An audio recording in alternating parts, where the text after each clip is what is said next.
만약에 우리가 새로운 직장에 들어갔다라고 한다면 우리가 어떤 일을 해야 하는가 그거를 잘 파악하는 것도 중요하지만 동시에 나의 직속 상관이 누구고 내가 누구의 이야기를 잘 들어야 하는지를 파악하는 것도 굉장히 중요하죠.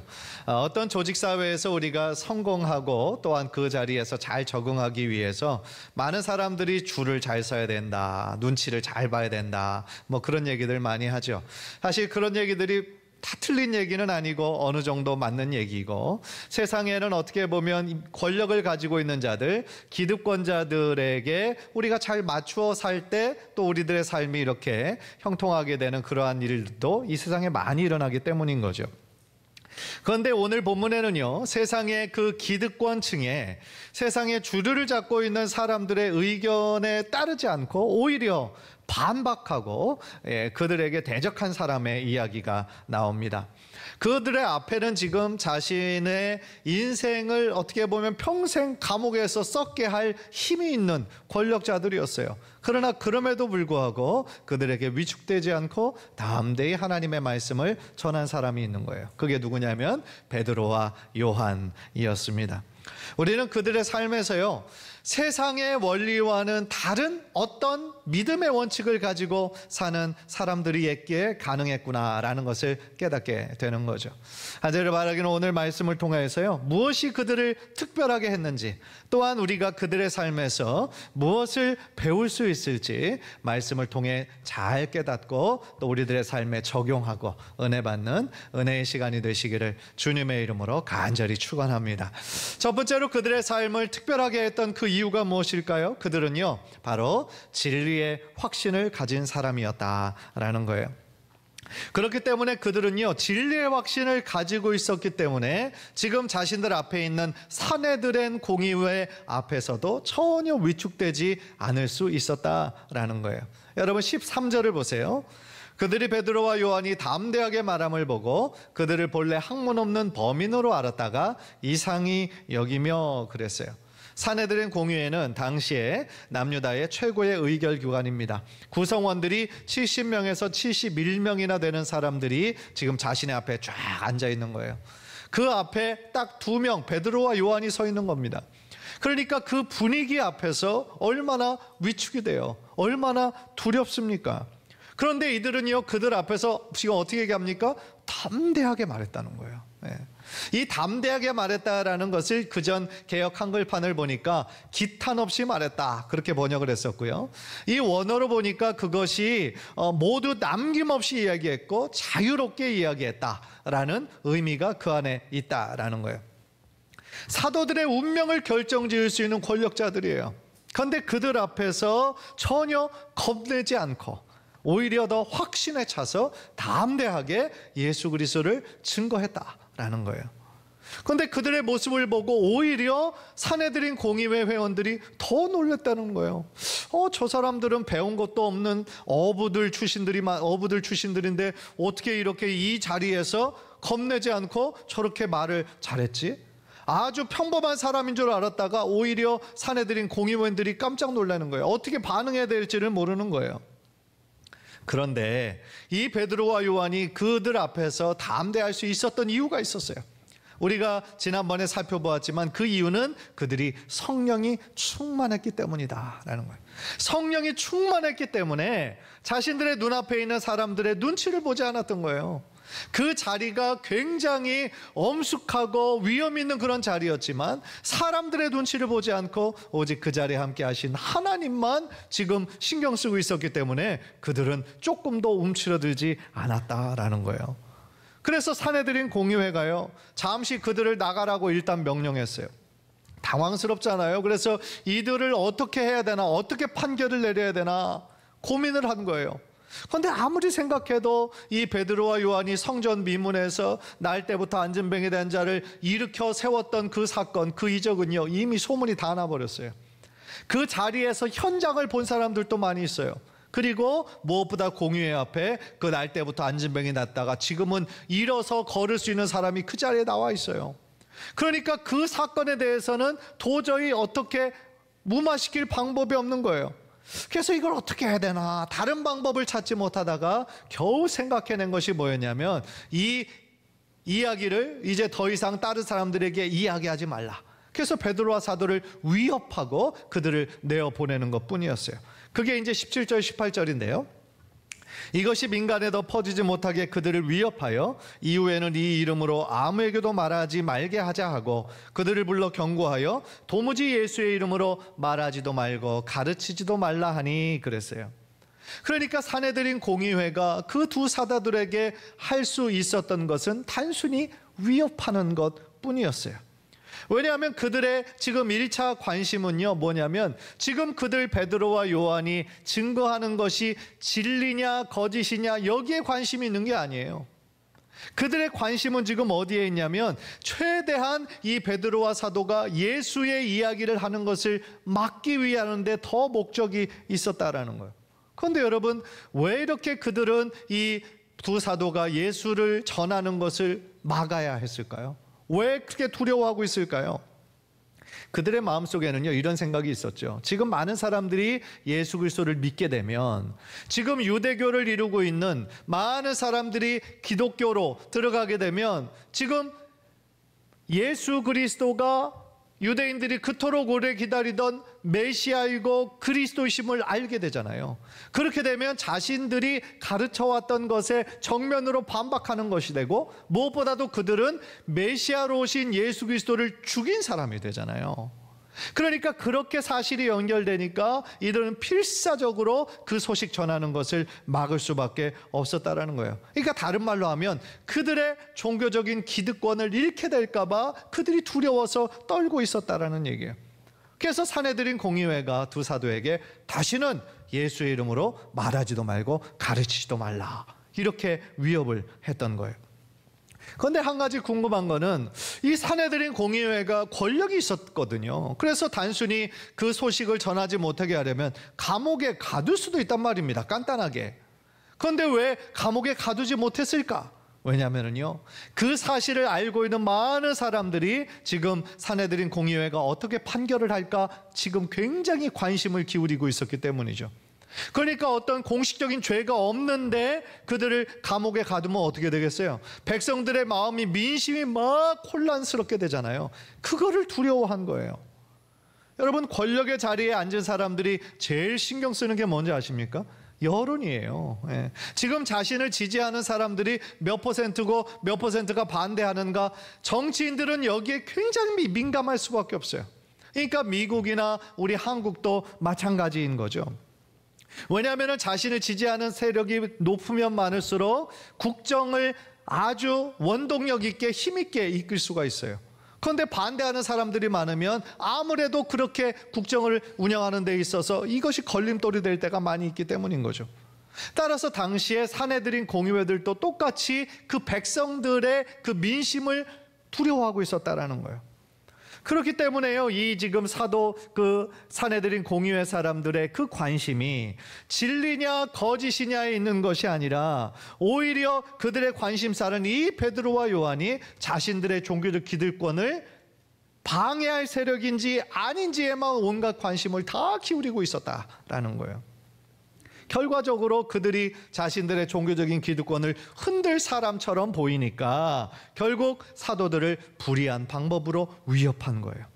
진리를 진리가 아닌 비진리로 지금 그거를 막으려고 그들은 노력했다라는 거죠. 그런 면에서 오늘 본문에 나오는 그 당시의 종교 지도자들이 얼마나 타락했었는지를 보여주고 있는 거죠. 저는 이 부분을 묵상하면서요 이렇게 하나 적용해 봤어요. 당시에 최고의 권력을 가졌던 종교 지도자들이 그저 종교인들에 불과했다라는 거죠.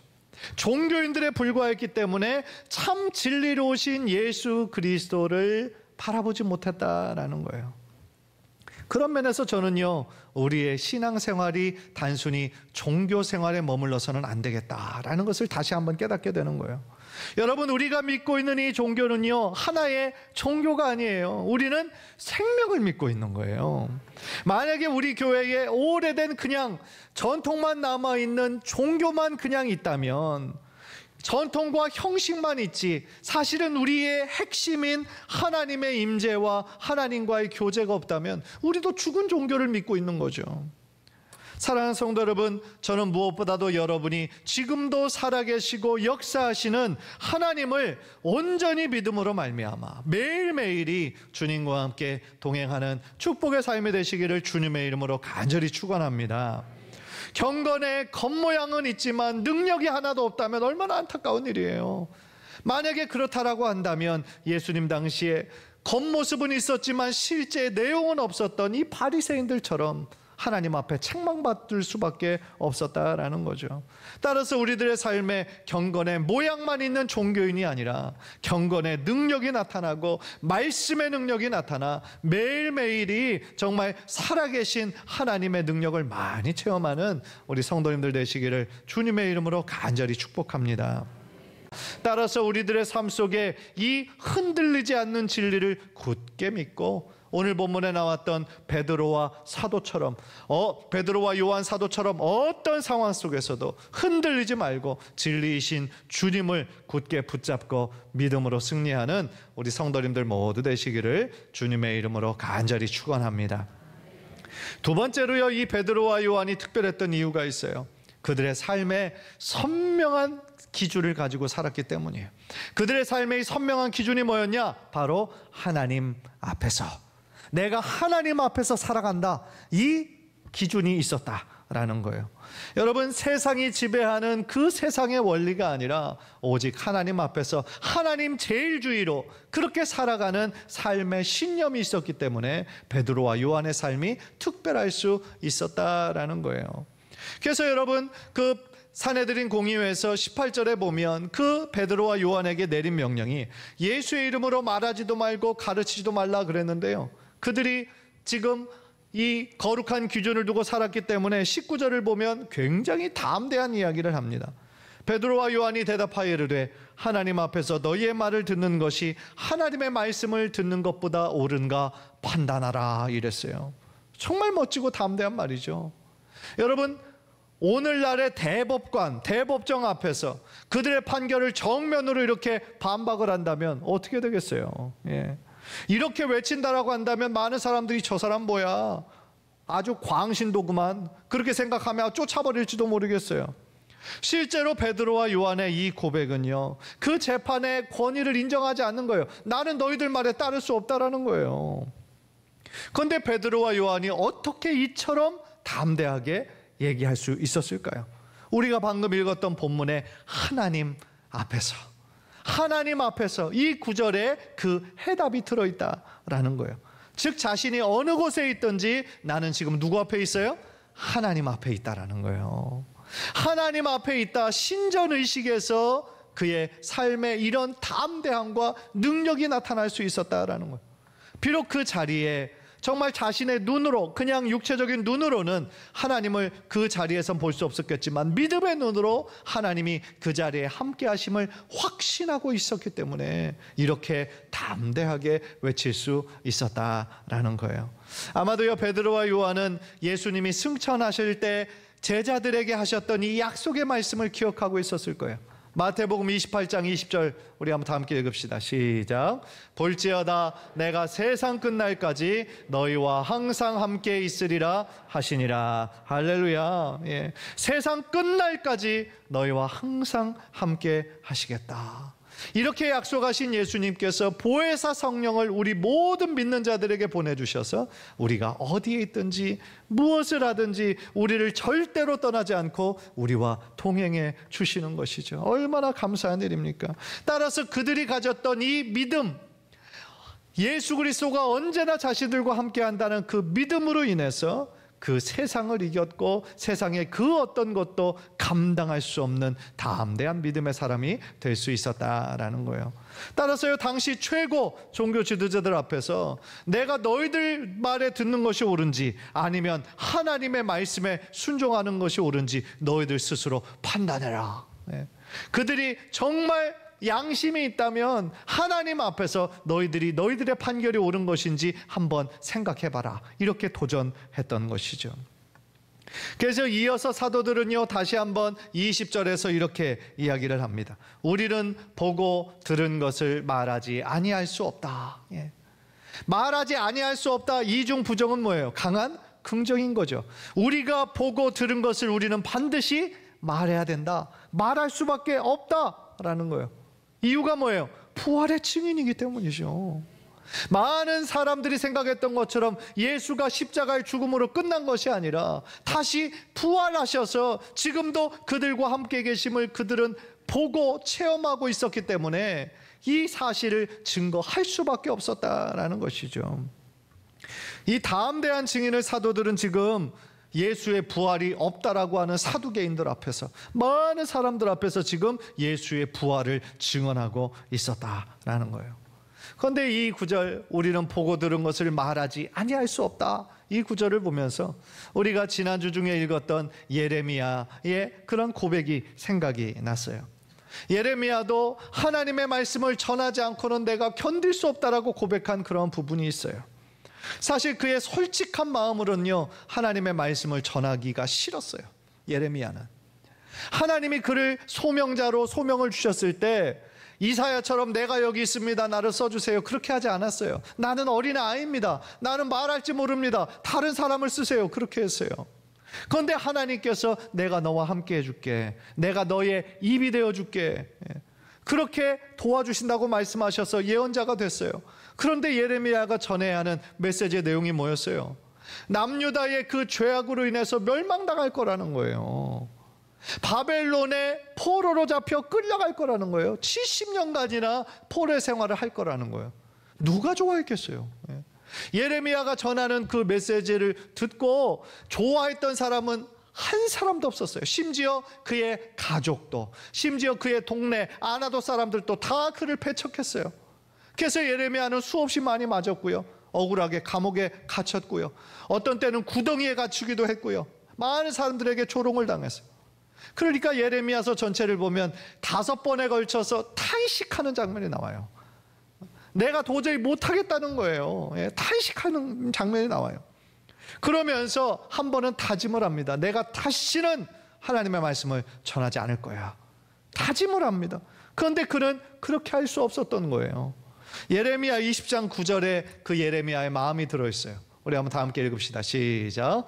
내가 다시는 여호와를 선포하지 아니하며 그의 이름으로 말하지 아니하리라 하면 나의 마음이 불붙는 것 같아서 골수에 사무치니 답답하여 견딜 수 없나이다. 자신의 마음으로는 하기 싫은 거예요. 이 멸망에, 이 아무도 듣기 싫어하는, 아무도 자신을 좋아해 주지 않는 이 메시지를 전하기 싫은 거예요. 그러나 안 하려고 아무리 해도 자신의 마음이 불붙는 것 같아요. 그래서 골수에 사무친다라는 거예요. 그래서 하나님의 그 메시지를 전할 수밖에 없었다라는 거예요. 하나님이 주신 마음인 거죠. 하나님께서 그의 마음에 강권적으로 역사해 주셨다라는 거죠. 혹시 여러분들의 마음에 이런 경험, 비슷한 경험을 하신 분이 있는지 모르겠어요. 예수의 복음이 정말로 필요한 사람인데, 정말 하나님께로 돌아와야 될 사람인데 돌아오지 않는 그 사람을 보면서 안타까워하는 마음, 불타는 마음, 아마 여러분들 경험하셨는지 모르겠어요. 제가 한 15년 전쯤에 그 대학부 대학생들을 사역을 할 때에 대학생 5명과 함께 중국에 이렇게 선교 여행으로 방문한 적이 있어요. 그런데 지금도 마찬가지지만 중국이란 나라는 공식적으로 전도 선교 활동을 하지 못하는 나라죠. 그래서 어떻게 보면 땅을 밟으면서 그냥 그 민족, 그 나라 하나님께서 긍휼히 여기시기를 위해서 그냥 기도하는 그런 것밖에 할 수 없었어요. 그런데 함께 했던 청년 중에 한 사람이 아주 그냥 뜨거운 청년이 한 사람이 있었어요. 그래서 주님의 복음을 전하고 싶은데, 대학교에 가서도 전하고 싶은데 그러지 못하는 상황 가운데 있으니까 너무나 답답하고 너무나 안타까워하면서 눈물을 흘리는 그런 청년을 제가 위로하면서 함께 그 중국의 영혼들을 위해서 기도했던 기억이 나요. 하나님이 주시는 마음인 거죠. 영혼을 바라보며 애타하시는 하나님의 마음이 그 청년에게 있었던 것이죠.